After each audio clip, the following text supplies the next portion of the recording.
Hi everybody. So this is our last official online lecture of Social Work 302, HBSC 2. It's been a long semester. The reason this is the last lecture is that normally the week after we had this class, you would have been going to Food Link, and then we would have just kind of had a class session for a wrap up. So this is the very last lecture for this class. I'm, kind of sorry to say. Hope you're all doing well. I hope you're healthy.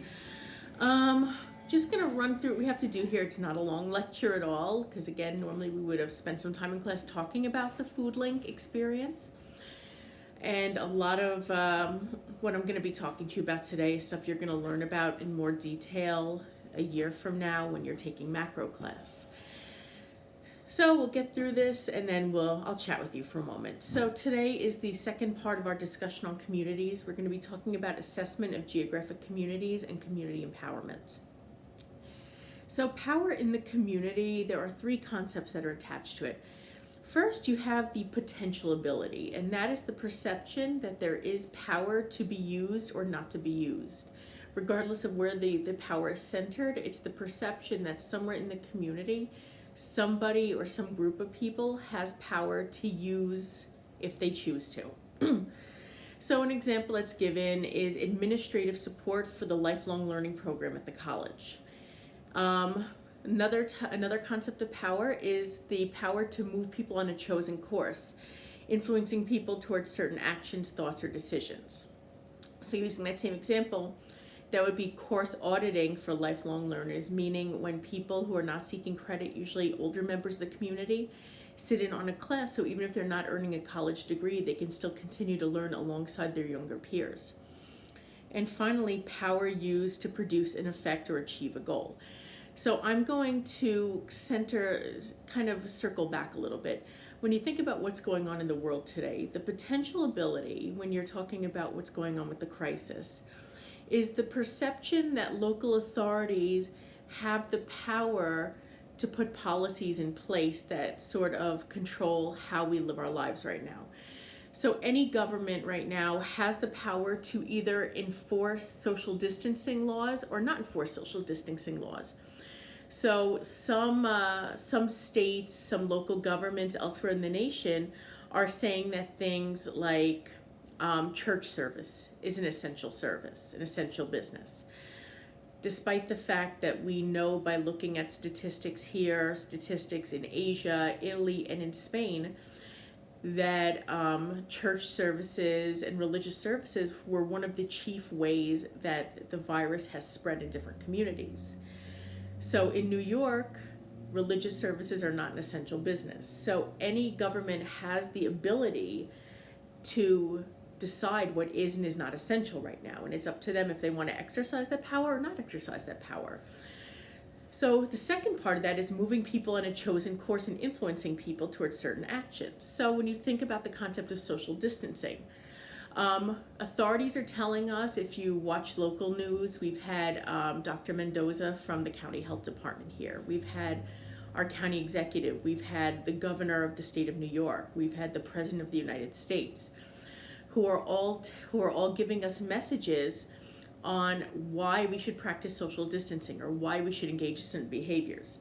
So influencing people towards engaging in certain actions or making certain decisions. So knowing what we do, that in Monroe County, for those of you who are still in the area, knowing that they're saying that the peak of what we're going to see here will be in the next 3 to 4 weeks.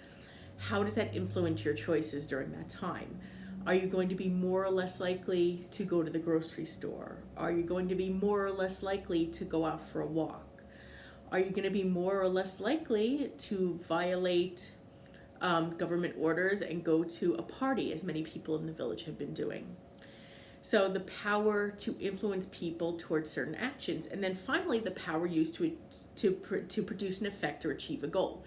Right now, the goal is the ending of this crisis. And there are any number of ways to get there, but the ending of that crisis is going to look like minimal people being infected and even fewer people dying from this virus. So that potential ability, the moving of people on a certain course are all working towards that goal of getting us back to whatever a normal life is going to look like. So why do social workers care about power structure in the community? Because if we're engaging in community practice, we need to understand how decisions are made, who has influence in the community, and what the goals of the community are, so that we know how we can work to help the community achieve those goals and who we have to work with and understand the dynamics at play. Who has potential power? Where does potential power come from? First of all, information. Knowledge is power. Wealth, money is power. In general, wealth means that you have more choices. Less wealth means that you have fewer choices. So even the thought of going to work right now, if you are a low wage earner in an essential job, chances are that it's not much of a choice for you. It's more that you have to go to work in order to survive. Whereas if you're somebody who has been in, well, first of all, most people in a higher income bracket job have the ability to work from home because they've been given that autonomy. So you can work from home, or even if you've stopped working, maybe you've been able to build up enough in savings that you can take this time away from work without really jeopardizing your survival. Reputation is a source of power. The greater your power and influence, is generally a better reputation. So usually, unethical behavior blemishes your reputation, which usually gives you less power. Not always. High social status is a source of power, meaning are you in what's considered a venerable profession? Are you a doctor? Are you a lawyer? Are you somebody who's considered a white-collar professional? Do you have a government position? And decision-making is a lot of power. So decision-making positions are important positions in any community. So think about who has the power right now to decide what the unemployment policies are going to be, who is going to qualify for unemployment, what those new payments are going to be. How about the power to decide that people in this country are going to be getting stimulus checks, which, by the way, if they think one round of stimulus checks is going to keep people going throughout this, they're going to be in for a rude awakening. So I would probably expect at least one more round of stimulus payments. Laws and policies are a source of power because, as you've been learning in policy class, they dictate how macro systems are organized and run, and sort of the parameters by which we have to abide in order to exist in this country. Connections are also a source of power. Interpersonal connections, networks, and affiliations can increase your power base. And when you do the CTA that's attached to this, when you look at the RMAPI document, you're going to be able to see any number of these forms of power that are illustrated in the RMAPI document. You also have citizen participation, so voluntary involvement of community members to address issues and concerns and improve policies, laws, programs, resources, things like that. They're voluntary, so people have to commit to expend their efforts of their own volition.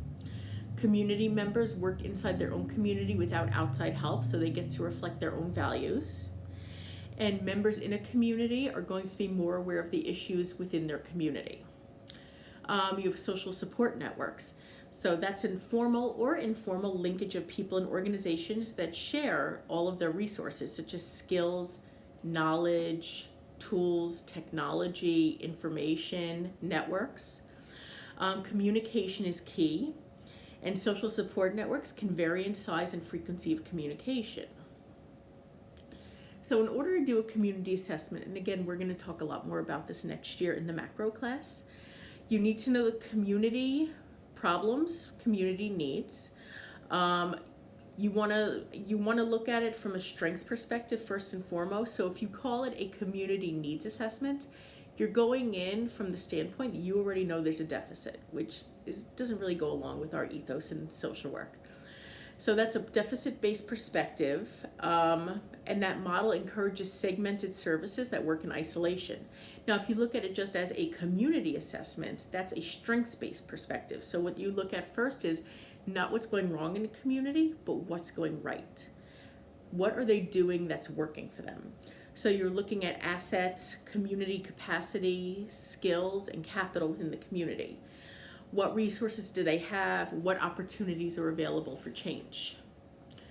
So again, when you look at the RMAPI, the goal of the RMAPI was unprecedented community-wide effort to reduce poverty in Rochester and Monroe County. The goal was to reduce poverty by 50% over the next 15 years. Very lofty goal. It was community informed. It was involving voluntary action from community members, coordinating and aligning their resources, their policies, and their practices to reduce poverty. It involved collaboration with local leaders, local and state government, service providers, formal and informal structures, the faith community, volunteers, and people who themselves are considered to live in poverty. So you're going to want to read that report. I did link to it in the CTA assignment. And I look forward to reading your CTAs and read what you thought about that. So that is basically the end of what I have to teach you for this semester. We don't know what next semester is going to look like. We're all hopeful amongst the faculty. We are all hopeful that come the end of August, we're going to be able to resume class as usual, see you face to face in the classroom like we always have, but we don't know. So we need to mentally prepare ourselves for whatever that future is going to look like.